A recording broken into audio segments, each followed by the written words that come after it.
अस्सलाम वालेकुम। अब हम डिस्कस करेंगे हाइड्रोजन स्पेक्ट्रम को। हाइड्रोजन स्पेक्ट्रम में एक इम्पॉर्टेंट एग्जांपल है एटॉमिक स्पेक्ट्रम की। जैसे कि हमने पिछले लेक्चर में एटॉमिक स्पेक्ट्रम पढ़ा कि जब किसी आप बोहर एटम के मॉडल के अकॉर्डिंग जब एनर्जी किसी भी इलेक्ट्रॉन में से रिलीज होती है किसी सर्टन ऑर्बिट में से, तो ये जंप करता है टू हायर ऑर्बिट, या सॉरी ये जंप करता है to higher to lower orbit. और अगर ये एब्जॉर्ब करेगा एनर्जी तो इसकी एक्साइटेशन होगी, यानी कि ये लोअर ऑर्बिट से हायर ऑर्बिट की तरफ चला जाएगा। और जो एब्जॉर्ब एनर्जी होती है ये डार्क लाइन की सूरत में होती है, जो कि एब्जॉर्प्शन स्पेक्ट्रम में हमें मिलता है। जबकि एमिटेड एनर्जी जो होती है ये ब्राइट लाइन की शक्ल में होती है, जो कि हमें एमिशन स्पेक्ट्रम में मिलता है।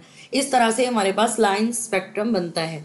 और अगर हम हाइड्रोजन के एलिमेंट को लें, और हाइड्रोजन स्पेक्ट्रम जो है ये एक इम्पॉर्टेंट एग्जाम्पल है एटॉमिक स्पेक्ट्रम की। हाइड्रोजन को हम एक डिस्चार्ज ट्यूब के अंदर फिल करते हैं, आप लो प्रेशर पे इसको लेते हैं, तो क्या होता है एक ब्लूइश लाइट एमिट होती है डिस्चार्ज ट्यूब में से। और ये जो लाइट होती है जब हम इसको स्पेक्ट्रोमीटर की मदद से देखते हैं, इसमें सेवरल आइसोलेटेड शार्प लाइंस होती हैं जिनको आप स्पेक्ट्रल लाइंस का नाम देते हैं। और जो वेवलेंथ होती है इन लाइंस की ये विजिबल में, अल्ट्रावायलेट में और इंफ्रारेड रीजन में लाई करती है। These spectral lines can be classified into 5 groups। और ये जो लाइंस होती हैं इनको हम 5 ग्रुप्स में डिवाइड करते हैं। और ये जो 5 ग्रुप्स हैं ये कौन कौन से हैं? सबसे पहली जो है वो लाइमान सीरीज़ है, दूसरी बामर सीरीज़ है, तीसरी पास्टन है, चौथी आपकी ब्रैकेट सीरीज़ है और पांचवी आपकी फन सीरीज़ आती है। और ये जो पहली 4 सीरीज़ होती हैं ये बोहर के एटॉमिक मॉडल के अकॉर्डिंग जो है वो डिस्कवर हुई। और जो वेव नंबर होता है इस सीरीज ऑफ लाइन का हाइड्रोजन स्पेक्ट्रम के अंदर ये आपको टेबल के अंदर दिया हुआ है। और ये हम देख सकते हैं टेबल में कि जो लाइमन सीरीज है ये यूवी रीजन के अंदर फॉल करती है। इसकी जो वेवलेंथ स्टार्टिंग है दैट इज 82.20 10⁵ से लेके 107 तक आती है। जो आपकी बामर सीरीज है ये आपकी विजिबल रीजन के अंदर फॉल करती है, पास्टन सीरीज आईआर के अंदर फॉल करती है, ब्रैकेट जो है वो आईआर के अंदर फॉल करती है, और इसी तरह से फन जो है ये आईआर रीजन के अंदर फॉल करती है।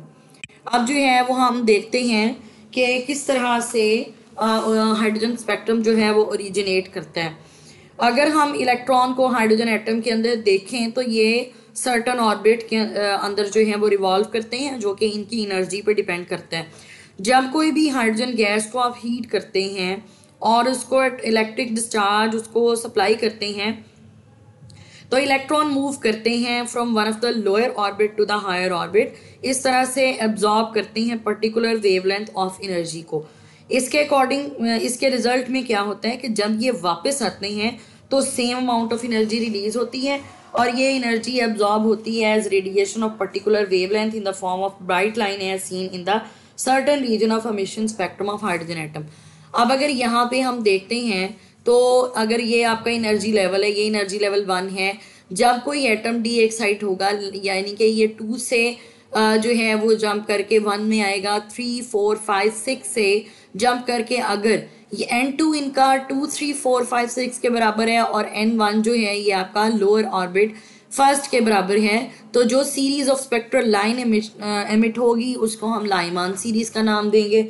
उसके बाद अगर हम बात करते हैं विजिबल स्पेक्ट्रम की, जो कि बामर सीरीज जो कि विजिबल रीजन के अंदर फॉल करती है, अगर आपका N1 जो है उसकी वैल्यू 2 होगी, N2 की वैल्यू 3 4 5 6 एंड सो ऑन होगी, तो जो series of spectral line emit होगी उसको आप बामर सीरीज का नाम देते हैं। अगर आपका N1 जो है वो 3 के बराबर है और N2 3 4 जो है वो उससे ऊपर है, तो ये वाली जो सीरीज होगी उसको क्या बोलेंगे? हम पास्टन सीरीज कहेंगे। उसके बाद जो है हम क्या बोलेंगे उसको? पास्टन के बाद जो है हम ब्रैकेट कहेंगे, और ब्रैकेट के बाद जो है हम फन सीरीज का नाम देंगे। एक्साइटेड स्टेट या ये आपके जो एनर्जी लेवल हैं जिनके अंदर इलेक्ट्रॉन एक्साइट होके जाता है, और जब इसकी डी एक्साइटेशन होती है तो वो सेम अमाउंट ऑफ एनर्जी को रिलीज करके जो है वो वापस आ जाता है। उसके बाद जो है हम इसको देखते हैं कि किस तरह से आपका जो लोअर ऑर्बिट है और हायर ऑर्बिट है उनमें डिफरेंस से क्या कौन कौन सा स्पेक्ट्रम जो है वो ओरिजिनेट करते हैं। अब ये यूवी रीजन है, ये जो आपका लाइमान है यूवी रीजन में, विजिबल जो है विजिबल के अंदर जो है वो बामर है, पास्टन जो है वो फिर हम बात करेंगे इंफ्रारेड, और उसके बाद जो है ब्रैकेट ये भी इंफ्रारेड में, और जो फन होती है ये फार इंफ्रारेड रीजन के अंदर फॉल करती हैं।